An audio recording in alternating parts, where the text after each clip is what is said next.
Ça, c'est A pour prendre les photos. Tu dois prendre ton PC, que tu dois prendre des trucs, tu sais jamais où est ton téléphone. Ça, voilà, on est là ou dans la poche. Pas plus même de manière. Voilà, exactement. Ça, c'est sûr. Ça va mieux, mais il faut que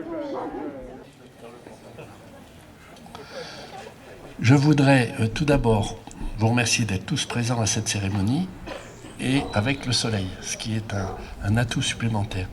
Je voudrais vous présenter notre maître de cérémonie, qui est Catherine Berthaud et qui est adjointe, enfin qui est conseiller déléguée à la sécurité et au devoir de mémoire.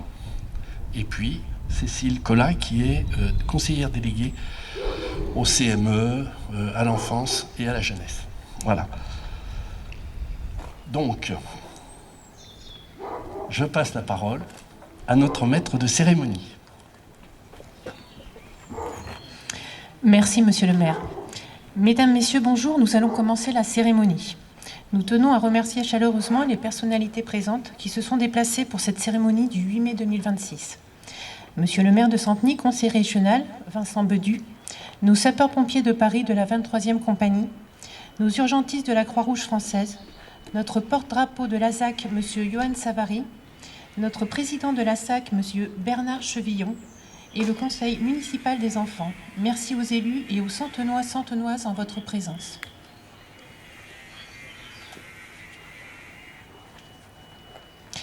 Ouvrez le banc.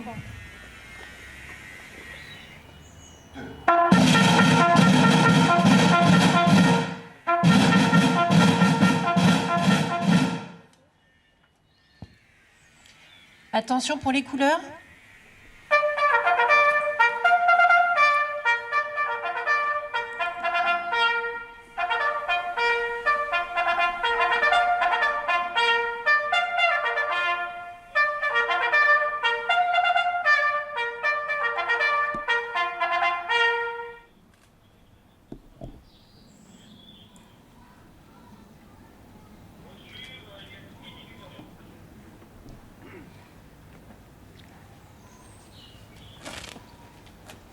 J'invite Monsieur le maire à venir au pupitre pour lire son discours.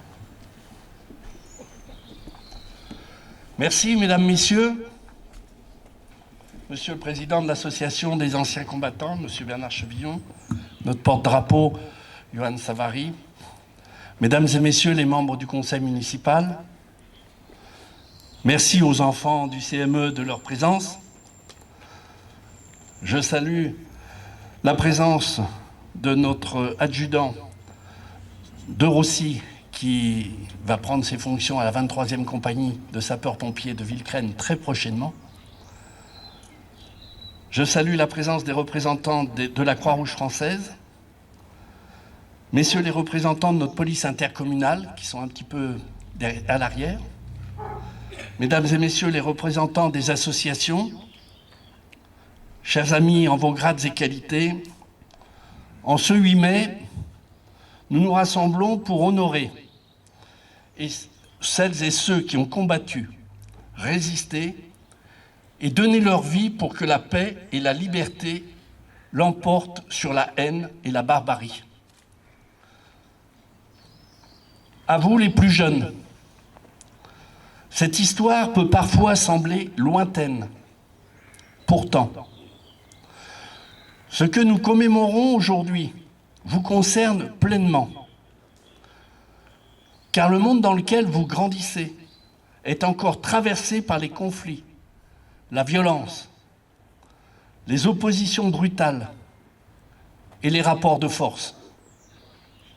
La paix n'est donc jamais acquise. Elle ne se transmet pas toute faite.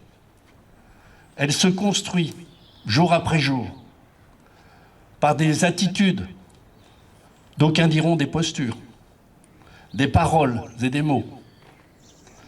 À votre âge déjà, dans la cour de l'école, dans le sport, sur les réseaux sociaux, dans la vie quotidienne, vous avez le pouvoir de choisir et de faire vivre le respect et la fraternité.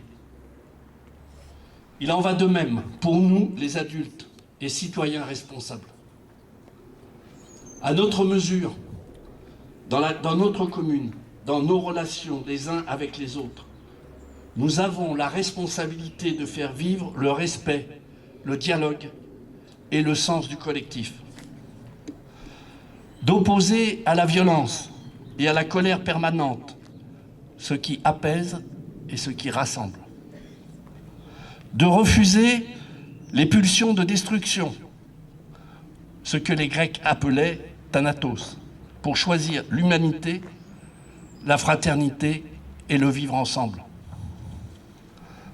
Dans cet esprit de mémoire et d'engagement pour la paix, que je vais maintenant vous donner lecture du message de Madame Catherine Vautrin, ministre des Armées et des Anciens Combattants, et de Madame Alice Ruffo, ministre déléguée auprès de la ministre des Armées et des Anciens Combattants.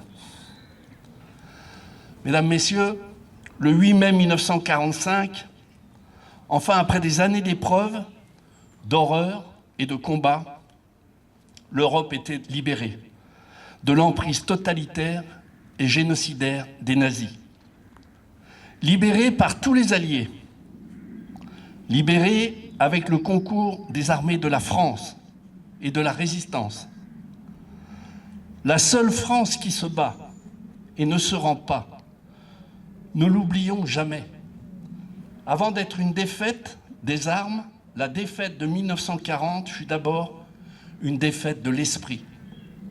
Marc Bloch, historien, combattant de 14, volontaire de nouveau en 39 et fusillé en 44, avait porté sur les responsables de la débâcle ce constat implacable. Ils avaient estimé très tôt naturel d'être battus. Ceux qui continuèrent de croire à la France n'étaient pas des surhommes.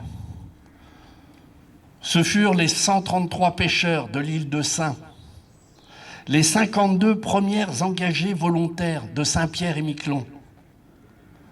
Ce fut Jacques Lucéran, lycéen non-voyant de 16 ans, qui rassembla autour de lui les volontaires de la liberté avant d'être déportés à Buchenwald.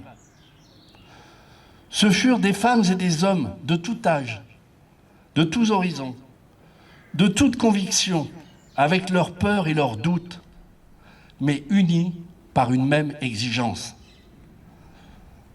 de ne pas céder, de ne pas subir. Cette résolution était d'abord celle de résister au déni de droit et de justice. Dès le 3 septembre 1939, rappelle le général de Gaulle, nous avons tiré l'épée seuls avec l'Angleterre pour défendre le droit violé sous les espèces de la Pologne. À Londres, sous les bombes du Blitz, à Brazzaville, où l'ordre de la libération est créé, se poursuivit la lutte de ceux qui rassemblent et qui pressentaient que cet affrontement était une guerre contre l'humanité. Alors que nous célébrons les 400 ans de la Marine nationale, je suis très heureux d'avoir un marin centenois présent à cette cérémonie. Souvenons-nous, l'amiral Muselier, rallié de 1940 à la France libre et qui lui donna son emblème, la Croix de Lorraine. Souvenons-nous des sous-mariniers, le Casabianca, déjouant la vigilance ennemie pour armer la résistance en Corse. Et derrière eux, toutes les générations de marins qui perpétuent aujourd'hui notre puissance navale avec le porte-avions France Libre.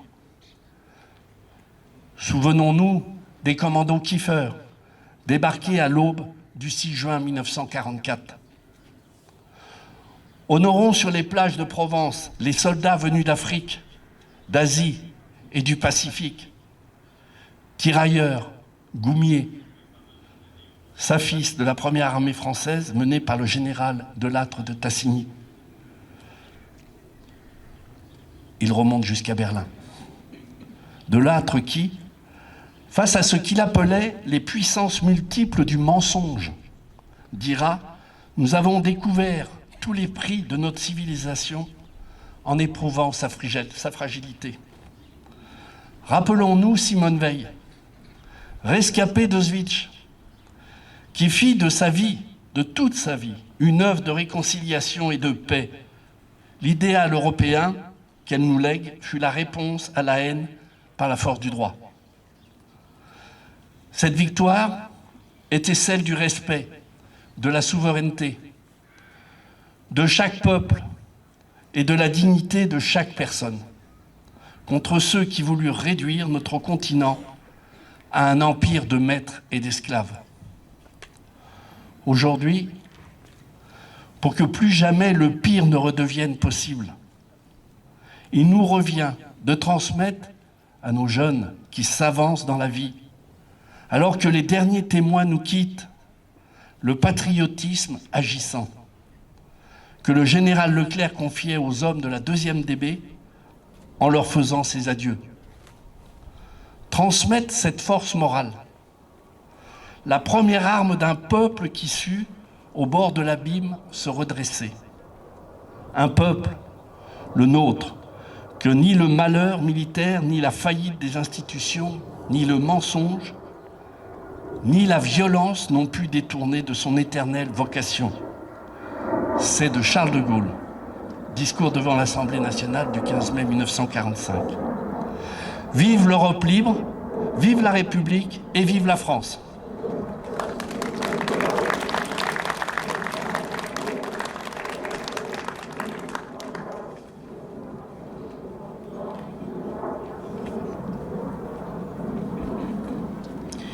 Nous allons maintenant procéder au dépôt des gerbes. Je vous invite à vous retourner face au monument. J'invite l'amicale santenoise des anciens combattants, la ZAC, à déposer leurs gerbes.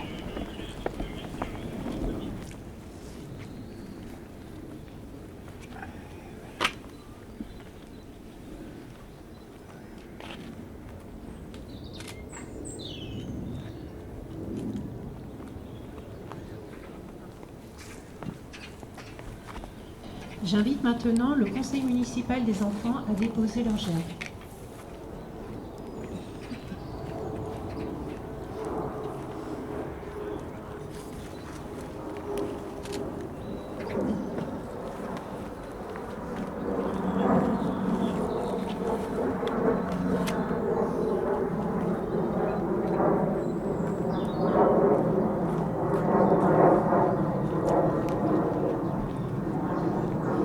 J'invite maintenant le maire de la commune à déposer sa gerbe avec un des élus.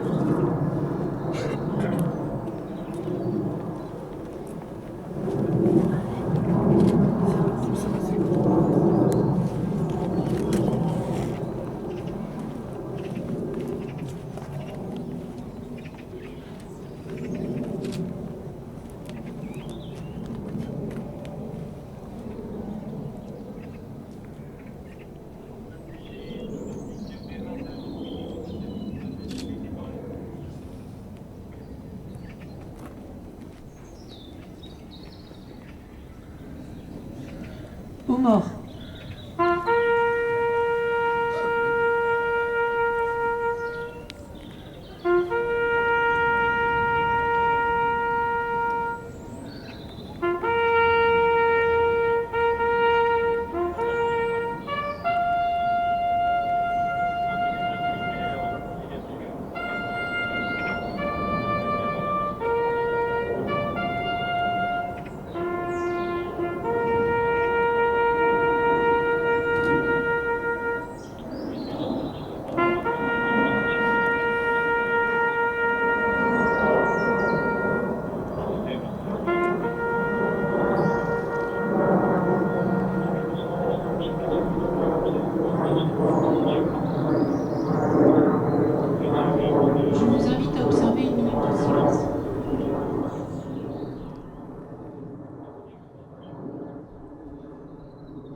Fermez le banc.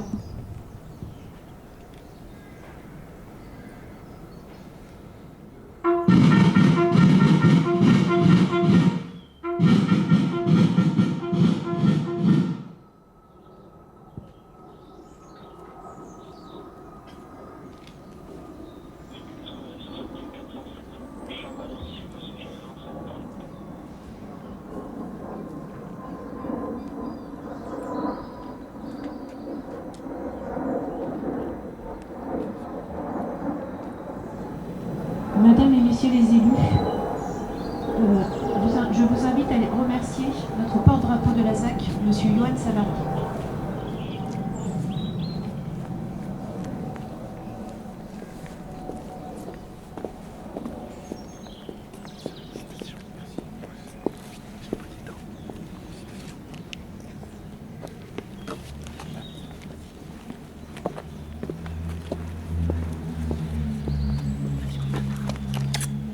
On va casser le carreau.